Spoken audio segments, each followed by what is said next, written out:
Hi, I'm Chris Castile in the Washington Bureau of the Oklahoman. Friends and family from Oklahoma, Texas, and other states came to Washington this week to see Congressman-elect James Lankford sworn in for his first term.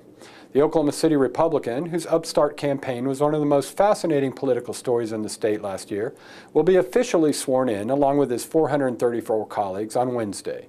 He's excited. Room full of people here. They're friends, they're people that we met along the campaign.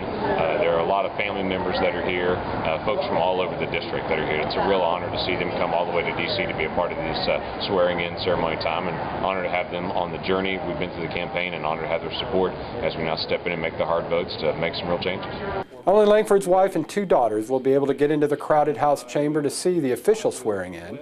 So on Tuesday, a ceremonial swearing-in was held across the street from the Capitol in the House hearing room used by the Agriculture Committee. Oklahoma Congressman Frank Lucas, who will be chairman of the Agriculture Committee when the new Congress begins, did the honors.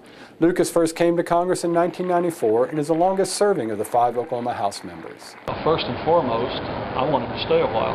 One of the biggest challenges we've had in the Oklahoma delegation in my tenure here is almost the constant turnover of members.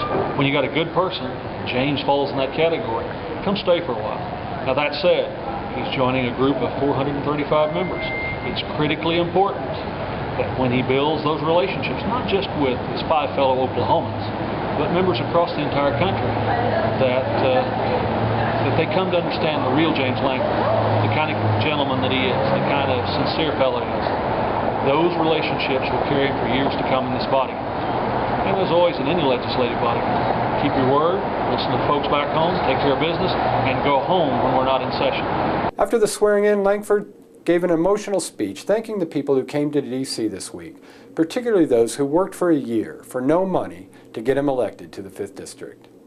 There are 750,270 people in the 5th Congressional District, and my family happens to be 4 of those. And I cannot begin to describe to you the emotion of the first time Cindy and I went onto the floor and sat down in those chairs and looked at the voting box and said, when I put my voting card in there, I represent 750,270 of them. I want to say to you, for many of you that were part of this process, both by giving and by going out in the heat of summer, that's hard to remember right now, but boy was it hot in July, and a lot of things that were going on during the course of the summer and the time that you gave, thank you. I really appreciate the way that you